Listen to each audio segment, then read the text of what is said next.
Усім прывітанне, з вами Зміцер Лукашук. Як звычайна мы абмяркоўваем падзею Беларусі і за яе межамі. Ну і як звычайна ў гэты дзень і ў гэты час раз на 2 тыдні мы абмяркоўваем усе гэтыя працэсы, як мы гэта любім казаць, гледзячы на іх праз гендерную лінзу. А робім мы гэта з нашай шаноўнай медыаэксперткай, гендернай даследчыцай Ірынай Сідорскай. Добрый дзень, спадарыня Ірына. Добрый дзень, радая бачыць. Спадарыня Ірына, давайте пачнем. Шмат тэмаў назбіралася, пакуль мы з вами не бачыліся, але давайте пачнем, можа быць, з тэмы, тым больш, што акурат такі на гэтыя выходныя у Варшаве праходзіў чарговы прайд, ну ці як кажуць, у межах месяца годнасці, ось такі вось парад годнасці таксама адбываўся. І з гэтай нагоды, я так разумею, кожны раз, колькі ўжо гадоў, але пачынае падрываць прапаганду, як лукашэнкаўскую, так і маскоўскую, ўсю астатнюю, тэму вось ЛГБТ+, і ўсяго астатняга.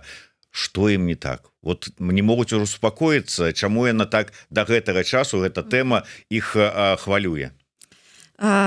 Так, гэта адна з такіх любімых тэмаў прапаганды, і я згодна і лукашэнкаўскай, і пуцінскай прапаганды. І я думаю, што галоўны адказ на гэтае пытанне, чаму вось гэтая тэма іх так непакоіць, гэта тое, што гэта дакладна не пра сексуальнасць, а пра ўладу. Пра ўладу і пра кантроль.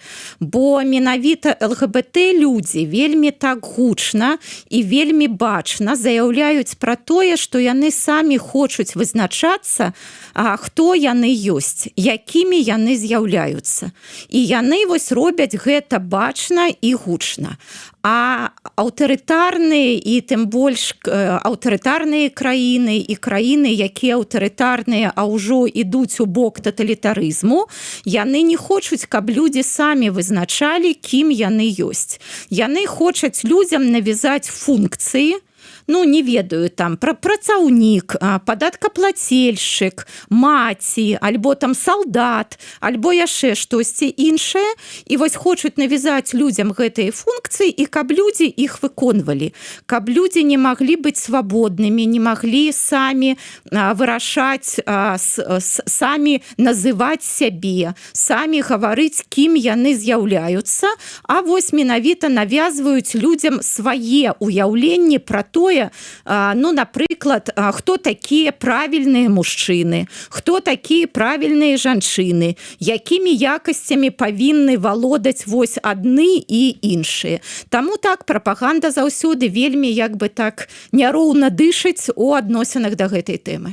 Але ў дадзеным выпадку вось мы зрабілі акцэнт на менавіта такіх аўтарытарных рэжымах, як лукашэнкаўскі і пуцінскі, але, як слушна вы заўважаеце, барацьба супраць так званай гендернай ідэалогіі ўжо некалькі дзесяцігоддзяў застаецца часткай міжнароднага кансерватыўнага праекта, міжнароднага, а адпаведна не толькі вось звыклыя нам вось гэтыя постсавецкія там ці там, скажем, там іншыя нейкія там рэжымы, такія аўтарытарныя, таталітарныя, але ну так можа быць і ў іншых краінах, якія мы здаўна прывыклі лічыць дэмакратычнымі.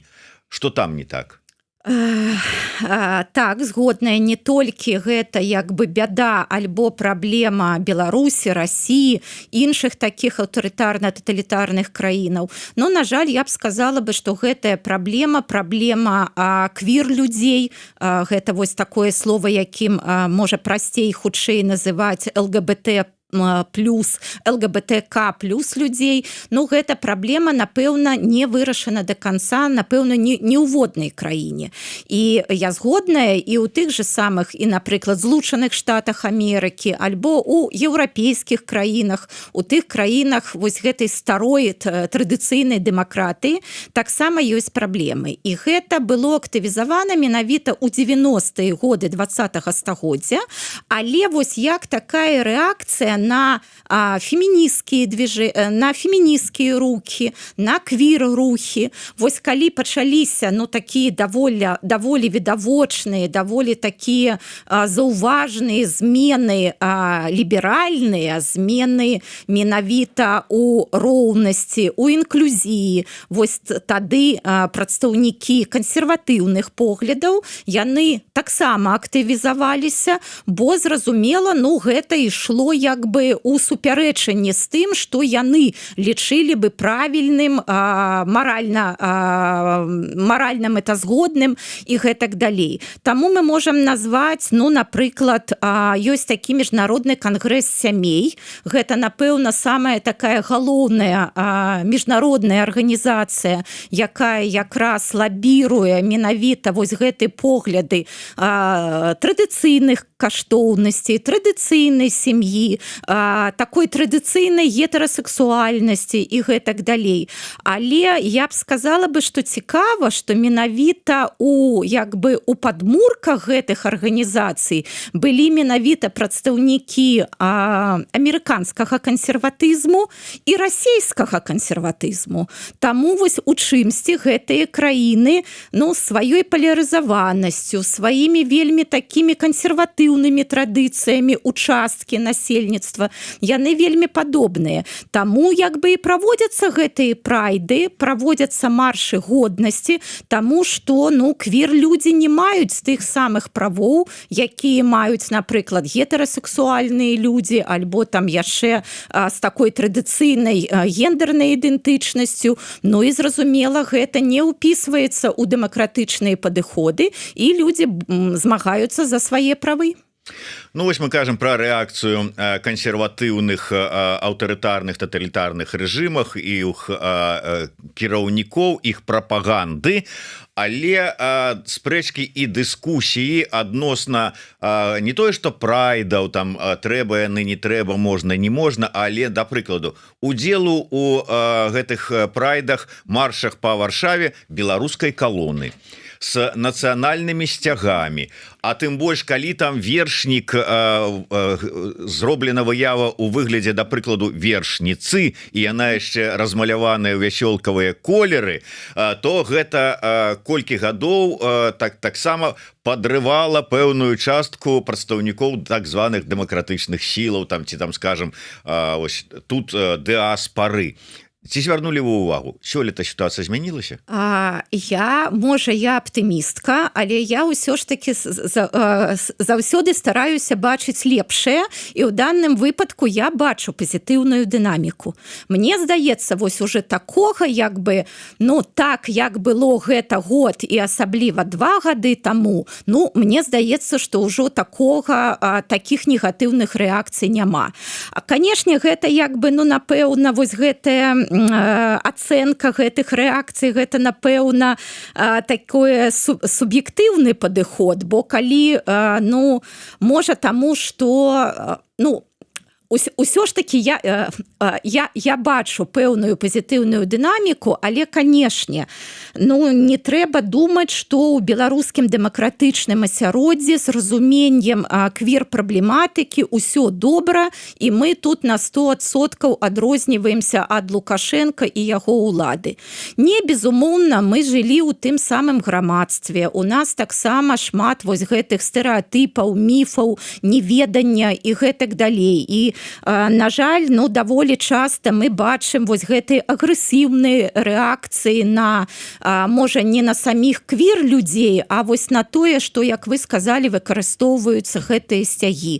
Але я хачу сказаць, што квір, беларусы і беларускі такія ж самыя беларусы і беларускі, як і ўсе астатнія. І бел-чырвона-белы сцяг належыць ім у той самай меры, як ён належыць, напрыклад, яшчэ раз, гетэрасексуальным і цысгендерным беларусам і беларускам.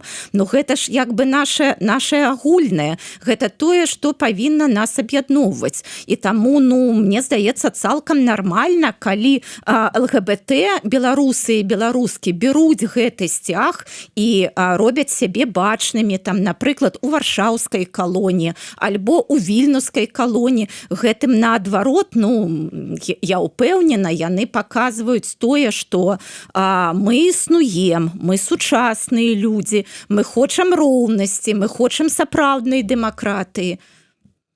Ну, сапраўды, я таксама звярну увагу, што калі яшчэ летась, а тым больш пазалетась, шлі проста гарачыя дыскусіі, спрэчкі, там разбіваліся лбы, аргументы і ўсё што заўгодна, то сёлета неяк так яно ці ўжо выказалі ўсё, што магчыма, зразумелі, што адныя не пераканаюць другіх, а другія адных, і гэтак далей. Адзін раз я толькі сустрэў аргумент, як з часоў дыназаўраў, так бы мовіць. А вот вы бачылі размаляванага ў вясёлкавыя колеры польскага арла, на што там усміхнуліся і скінулі карцінкі, фоткі яшчэ з даўніх часоў, калі даўным-даўно з такім арлом таксама палякі, прадстаўнікі гэтай супольнасці ходзяць, то бок і на гэтым дыскусія ўся знікла. Ну і вялікая колькасць польскіх палітыкаў таксама заўсёды на гэтых прайдах. І, напрыклад, на варшаўскім прайдзе мэр Варшавы Рафал Часковскі быў адзін, з актыўных удзельнікаў, бо гэта зразумела, ён не належыць сам да ЛГБТ-супольнасці, але як мэр, ён мэр усіх варшавякаў і варшавянак, і таму, і ён мэр з дэмакратычнымі поглядамі, і зразумела, што ён таксама удзельнічае ў гэтай калоніі, бо ён разумее, што зараз квір-людзі не маюць тых самых правоў і магчымасцяў, якія маюць іншыя людзі. Ну і як мэр ён адчувае свой абавязак змагацца за тое, каб усе людзі мелі аднолькавыя правы і магчымасці. Ну я яшчэ, хацела б, напэўна, сказаць людзям, якія не належаць да квір-супольнасці, звярнуць увагу на тое, што калі мы ў нейкай сітуацыі належым да большасці і не бачым праблем меншасці, то ў іншых сітуацыях мы абавязкова будзем належаць да меншасцей. Напрыклад, зараз мы з вами жывем у Польшчы, мы не належым менавіта да палякаў, да большасці, мы беларуская меншасць, і мы разумеем, што правы і магчымасці меншасці трэба заўсёды абараняць асобна, бо яны не бачныя, яны не вельмі зразумелыя большасці людзей. Ну і таксама трэба задумацца, што калі вы, напрыклад, выступаеце супраць правоў меншасці у чымсьці, а чаго тады ў сітуацыях, калі вы меншасць, вашыя правы павінны быць абаронены? Я бы тут гаварыла пра тое, што не бывае груп, да якіх могуць быць групы, да якіх мы не належым, але іх правы і магчымасці заўсёды павінны быць у цэнтры, бо калі там будзе наступленне на іх правы і магчымасці, гэта пойдзе далей на ўсе астатнія сацыяльныя групы. Ну, у дадзеным выпадку той, хто быў у той ці іншай ступені меншасцю, выдатна разумее дадзеную сітуацыю, таму што, да прыкладу, мы, жывучы ў Беларусі, увесь час лукашэнкаўскай Беларусі і не толькі, былі беларускамоўнай меншасцю. Потым мы былі меншасцю, якая выступае супраць Лукашэнкі і хоча нейкіх зменаў і правоў. Мы былі меншасцю у журналісцкай супольнасці, якая выступала за данясенне праўдзівай інфармацыі, а не прапаганды. Супер прыклады. Яны паказваюць, што калі мы бачым жыццё менавіта такім чынам, мы разумеем, калі іншая сацыяльная група змагаецца за свае правы і магчымасці, бо мы былі альбо з'яўляемся у той жа самай сітуацыі, толькі, можа, там у іншым кантэксце. Вось вам ЗМТ картэль і адказ на ваше пытанне, навошта вы распавядаеце пра гэта. Мы распавядаем пра гэта, каб ўсё ж таки людзі разумелі, што меншасць можа быць розная, і правы меншасцяў гэтых розных трэба, каб былі адстойваць. А штосьці я асабліва не бачыў, каб там, скажем, нашыя правы дэмакратычнай меншасці там ці беларускамоўнай меншасці ў Беларусі моцна адстойваліся. Прынамсі былі хто адстойваў, але наколькі они адстойваліся, гэта іншае. Дарэчы, я напярэдадні вось прайда варшаўскага чытаў у соцсетках ад актывістаў такія там пытанні, ну не буду ўжо там персаналізаваць, але тым больш. Ну што ж, гэтым разам дачакаемся на прайдзе прыхода нашых дэмакратычных лідараў. Чакаю Латушку, там чакаю там Губарэвіча, чакаю яшчэ каго-небудзь. Ну, па выніку, я так разумею, не дачакаліся, але ці мусяць яны быць там? На жаль, не дачакаліся. Ну, глядзіце, як людзі, як вось асобы, канешне, кожная прымае рашэнне самастойна і ніхто прымусіць не можа. Але как палітыкі, канешне, гэта было б вельмі пажадана. І мне жаль, што яны не скарысталіся такой магчымасцю. Да, я разумею, ад пэўнай часткі і ў тым ліку дэмакратычнай супольнасці магла быць крытыка даволі моцная, але ну а як бы перавыхоўваць, а як бы займацца асветай, адукацыяй, ну менавіта вось сваім прыкладам, менавіта тлумача, чаму вось я пайшла альбо пашоў, і не толькі вось менавіта як персона, як вось чалавек, а менавіта як палітык, бо ну калі я за дэмакратыю, вось яшчэ раз, калі чалавек гаворыць, што у яго ці яе дэмакратычныя каштоўнасці, ну вось гэта якраз роўнасць, інклюзія і прадстаўленасць усіх сацыяльных груп. Гэта ж не значыць, што на ЛГБТ маршы ходзяць толькі прадстаўнікі ці прадстаўніцы ЛГБТ. Не, якраз прыходзяць усе палітыкі, якія выступаюць за роўнасць, за інклюзію, за дэмакратыю. Таму ну я як бы шкадую, што не было некаторых палітыкаў, якіх... І палітыкес, на жаль, таксама. Антось Радзівонаў, квір гэта ўсё добра, але наша нацыя вымірае, і трэба дзяцей нараджаць і выхоўваць іх беларусамі. Вось і нацыянальная ідэя, дарэчы. Антось, дарэчы, я ж ужо колькі разоў запрашаў прыйсці ў студыю і пагаварыць пра нацыянальную ідэю. Можа быць, не ў гэтым ключы, але тым не менш. Але вот вам пытанне. Ідэя добрая. Ну, як я разумею, Антось, гэта прадстаўнік такіх гетэрасексуальных мужчын, якія якраз могуць і, напэўна, хочуць быць бацькамі. У якога, дарэчы, вось днямі нарадзілася дзіця, з чым мы Антося і яго сям'ю віншуем.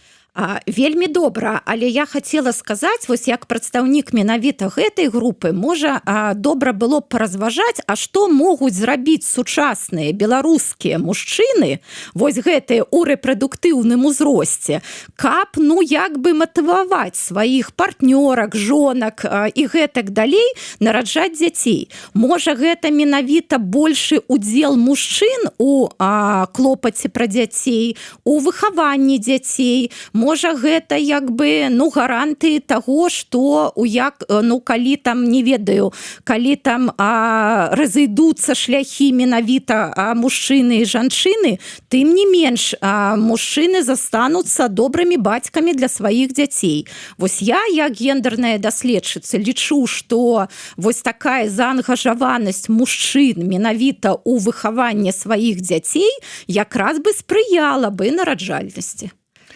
Давайте да іншай тэмы, да тэмы гендернай роўнасці, роўнасці гендернай прадстаўленасці у экспертызе, у палітыцы, ва ўсім астатнім, гендерныя квоты і ўсё астатняе. Ну вот хацелі вы гендерных квот, вот далі вы вам іх.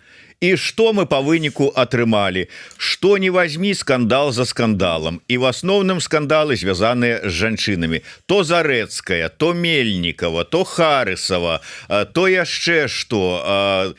Ну вот, Ну вот вам, калі ласка, вот вам вынік вашей гендерной, я калі что цытую аднаго блогера, але вот ну факты.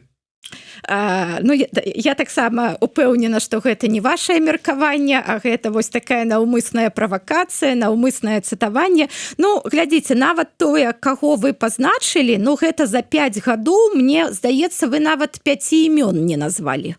Ну, як бы, а што, як бы, жанчыны не робяць памылкі, жанчыны там нейкія, я не ведаю, бездакорныя, нейкія анёлы, якія, вось, калі там за штосьці бяруцца, то заўсёды у іх на 200% усё атрымліваецца, памылак яны не робяць, гэта з аднаго боку. А з іншага боку, вось я як бы, напэўна, ўжо не першы раз як бы гавару гэту ідэю, я ў ёй упэўнена, я бачу, як беларуская дэмакратычная супольнасць, як крытычна ставіцца да ўсіх дзеянняў, якія робяць жанчыны.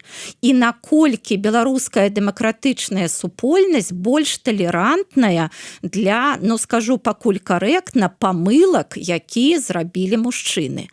Вось я бачу гэта ўвесь час, што тое, што робяць жанчыны, заўсёды як бы не да канца добра. Вось, ну як быццам бы там добра Святлана Ціхановская ўсё робіць, але таксама недастаткова. Але калі, напрыклад, нейкая жанчына там у палітыцы, там у прадстаўнічых органах робіць нейкую памылку, ну так гэта ўжо канец свету. Вось вы назвалі імя Аліны Харысавай, і зараз, ну так, здаецца, уже 2 тыдні пра гэта ідзе гаворка.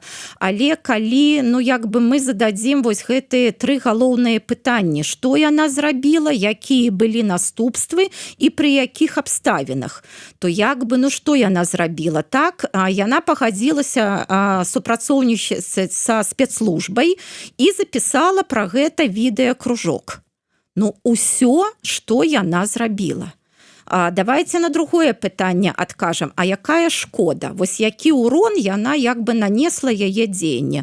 Ну, як быццам бы амаль ніякага.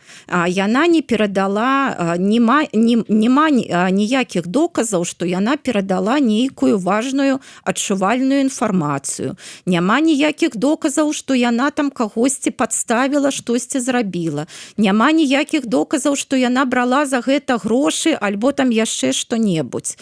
Ну і трэцяе пытанне, у якіх абставінах яна гэта рабіла, у якіх абставінах яна як бы згадзілася, і вось тут ужо такі вялікі пласт гэтых транснацыянальных рэпрэсій, але мы пра гэтыя рэпрэсіі амаль не гаворым. Вось мяне здзівіла, што мы вось увесь гэты час абмяркоўваем яе памылку.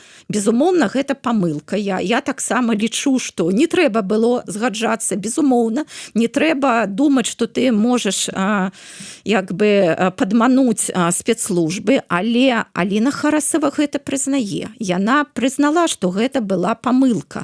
Але ну вось гэта ўсё, што яна зрабіла. Але замест таго, каб абмяркоўваць механізм гэтых транснацыянальных рэпрэсій, мы абмяркоўваем ахвяру гэтых рэпрэсій. І вось тут, я думаю, вось гэты прадстаўнікі спецслужбаў, яны сядзяць і як бы паціраюць ручкі, што паглядзіце, вось яны замест таго, каб, ну не ведаю, вось гэтую нагоду паказаць, напрыклад, міжнародным партнёрам, што такое нацыянальныя, вось гэты транснацыянальныя рэпрэсіі. Бо зразумела, нават нашыя партнёры, большасць, абсалютная большасць гэтага не ведаюць, не разумеюць. Яны ведаюць, што адбываецца ўнутры Беларусі больш-менш, але лічаць, што калі людзі ўжо вось мы, калі за межамі Беларусі, то у нас усё добра, мы ў у бяспецы, мы можам, значыць, рабіць тое, што лічым правільным, тут няма на нас ніякага ціску, ніякіх рызык няма, і вось як бы якраз нагода паказаць, што такое транснацыянальныя рэпрэсіі, абмеркаваць, можа, усё ж такі штосьці можна з гэтым зрабіць. А замест гэтага мы абмяркоўваем маладую жанчыну, якая стала ахвярай гэтых рэпрэсій. Ну что значыцца мы абмяркоўваем маладую жанчыну, якая стала ахвярай. Мы абмяркоўваем, і калі ёсць абмеркаванне, вось дарэчы Хеджигер пытаецца, аб чым сведчыць цкаванне Аліны Харысавай і асабліва з боку жанчын дэмакратычнага руху. Ну я называю імёны, я не буду іх казаць, таму што шмат хто вельмі крытычна, вельмі рэзка выказваўся не толькі у там нейкіх чатах і абмеркавання, але і в эфірах сваіх ток-шоу про гэта. Ён піша, жаночая салідарнасць, але калі ўсё ж таки шчыра паглядзець, то не яе, не маладую жанчыну там абмяркоўвалі, а абмяркоўвалі найперш тое, што ну скажем, супраца з любой спецслужбай прадстаўніка ДМ-сілаў, нават калі это не КДБ, а СБУ, это не камільфо, это зашквар. Гэта безумоўна не камільфо, безумоўна, і як бы я адразу пра гэта сказала, але мне здаецца і Аліна Харысава пра гэта сказала адразу, што гэта моя памылка, я ее зрабіла, на жаль, гэта безумоўна памылка, яна тлумачыла чаму, у якіх абставінах яна гэта зрабіла, ну і тлумачыла, што як бы шкоды вось такой вялікай не было, і мне здаецца, ну гэта як бы вось на гэтым павінен быць акцэнт, і акцэнт напэўна павінен быць на тым, каб мы нейкія урокі зрабілі з гэтай сітуацыі. А вось яшчэ раз не гаварылі пра тое, што паглядзіце, вось прыйшла жанчына, і вось значыць жанчына зноў аказалася ў цэнтры скандала, бо яшчэ раз вось усе прозвішчы, якія вы пералічылі, ну гэта не ведаю, нават 5 прозвішча там было за 5 гадоў.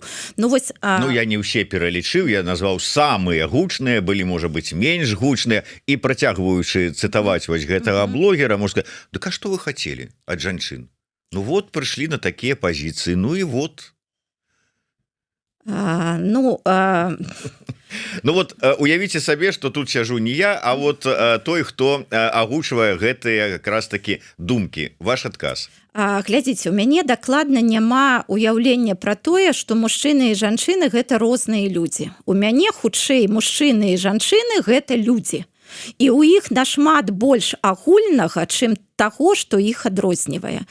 І для мяне памылкі могуць рабіць і мужчыны, і жанчыны. Няма такога, што вось калі ты жанчына, ты будзеш бездакорная, ты анёл без крыльяў, ты ніякай, значыць, памылкі не зробіш, у цябе там ты толькі там на 100% добрая, годная і гэтак далей. Ну, мужчыны і жанчыны бываюць розныя. Нейкія могуць вельмі, ну, некаторыя героі і гераіні, якія могуць вытрымаць немагчымае. Іншыя звычайныя людзі, якія штосьці вытрымліваюць, штосьці не вытрымліваюць.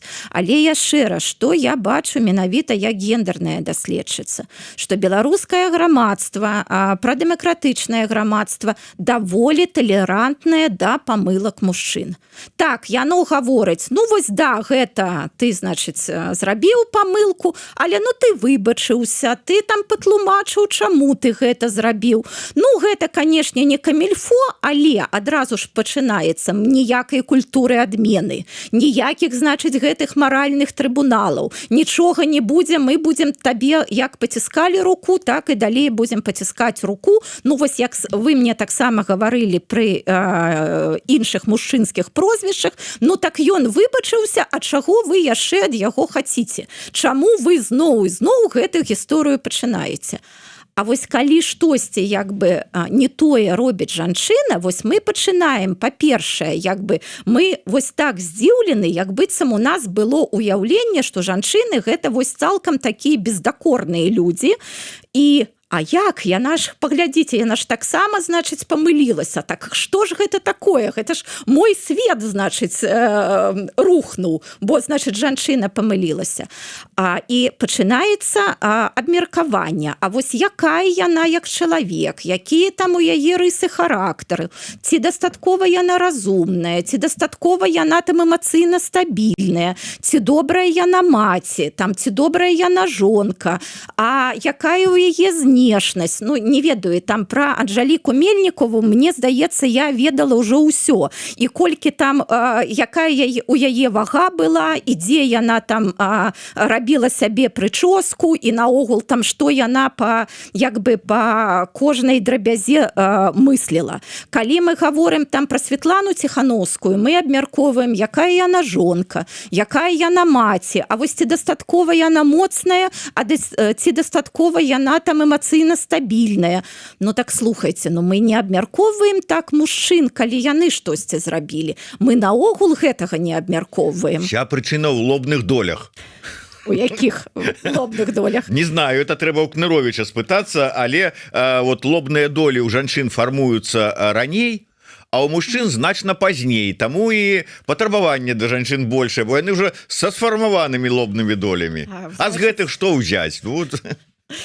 Слухайте, ну можа нават пра лобныя долі я дакладна не ведаю, але я дапускаю, што такое якраз можа быць, але вось я думаю, дзе мяжа паміж нармальным балансам у ліку ўсіх нашых асаблівасцей і вось там эйджызмам, сексізмам і гэтак далей. Калі мы ўсё тлумачым, ну вось у данным выпадку лобнымі долямі, ну гэта тады дакладна неправільна, тады гэта альбо вось сексізм, альбо эйджызм, альбо там што-небудзь яшчэ. Але калі мы хочам улічваць усе варыянты, вось вы ведаеце, вось зараз, калі Расія разбамбіла у чарговы раз, вось прайшлася па Кіеве і па кінастудыі імя Даўжэнкі, і вось гэты фільм «У бой ідуць адні старікі». Вот я задумалася, вось на самой справе трэба Аліну Харысаву увесь час наперад. Можа, вось гэтыя самыя мужчыны з досведам, з такой ужо абазнанасцю у палітычнай барацьбе, можа, яны бы выйшлі бы наперад, калі яны так добра ўсё ведаюць і яны б не папаліся бы ў гэтую пастку.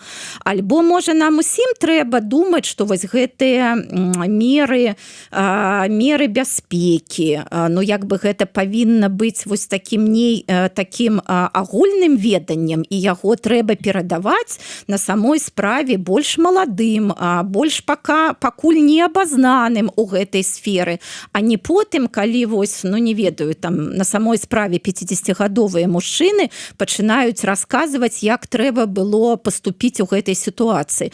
Можа, гэта трэба было раней такой інфармацыяй падзяліцца?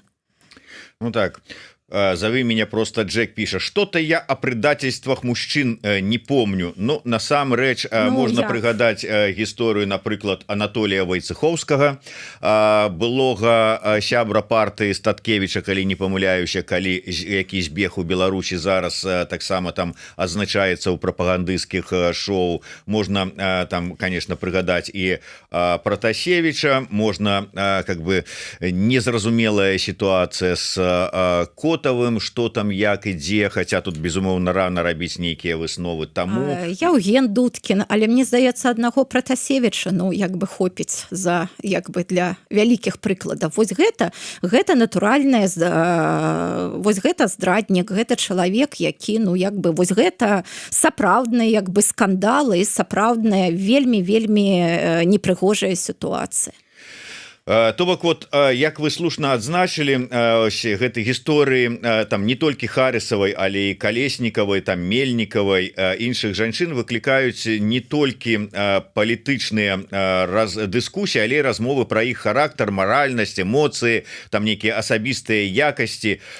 Ці сведчыць гэта пра тое, што грамадства ўсё яшчэ чакае ад жанчын не толькі прафесійнасці, але і адпаведнасці нейкім асаблівым стандартам? Я думаю, што ў грамадства ўсё ж такі ёсць вось гэта розніца ў ацэнцы мужчын і жанчын. І вось калі ідзе гаворка пра мужчын, гэта гэта людзі. Людзі, у якіх ёсць добрае і у якіх ёсць і дрэннае, і слабое, але зразумела, робіць нейкія памылкі, але калі добрае перамагае, гэта і добры чалавек. А вось разуменне жанчын, вось яшчэ раз, раз і мне здаецца перш за ўсё гэта такое разуменне ў мужчын, што альбо гэта нейкія анёлы, якія вось значна лепшыя за мужчын, ну вось там гэты самы прекрасны пол і што вось ну мы мужики, што з нас браць, а вось вы жанчыны, вось тое што вы можете, мы там ніколі не можам. Ну гэта ж прыгожыя словы, а на самой справе гэта ж вось такое разуменне, альбо жанчына там, альбо яна дзесьці там. І вось калі яна там, на яе можна маліцца, а калі вось яна дзесьці там, ну тады ёй можна карыстацца. А вось разуменне таго, што жанчыны на тым самым узроўні, як і мужчыны, і гэтаксама могуць быць і добрымі, і дрэннымі, а могуць быць вельмі кантраверсійнымі, могуць да кагосьці там сваім лепшым бокам, да кагосьці як бы дрэнным бокам. Ну вось гэтага, пра гэта мы час ад часу забываемся. І вось я якраз як гендерная даследчыца я і лічу сваёй, ну як бы адной з функцый менавіта гэта падкрэсліваць, што вось мы вельмі крытычна ставімся менавіта да беларускіх жанчын у палітыцы. Мы заўсёды як бы не да канца задаволены тым, што яны робяць, што яны гавораць. Вось мы яшчэ Марыю Калеснікаву не ўспаміналі. Вось уже колькі яе там крытыкавалі за яе словы, якія яна гаварыла толькі пра сябе. Што вось з кім там яна змагалася, альбо не змагалася. А яшчэ раз, яна там як бы не была кандыдаткай у прэзідэнты. Яна была менеджеркай у кампаніі Бабарыкі. Яна нам наогул, вось нам, як выбаршчыкам, нічога не абяцала. А між іншым, колькі мы вось яе абмяркоўвалі, што вось, значыць, яна гаворыць, калі, значыць, яна выйшла з гэтай турмы.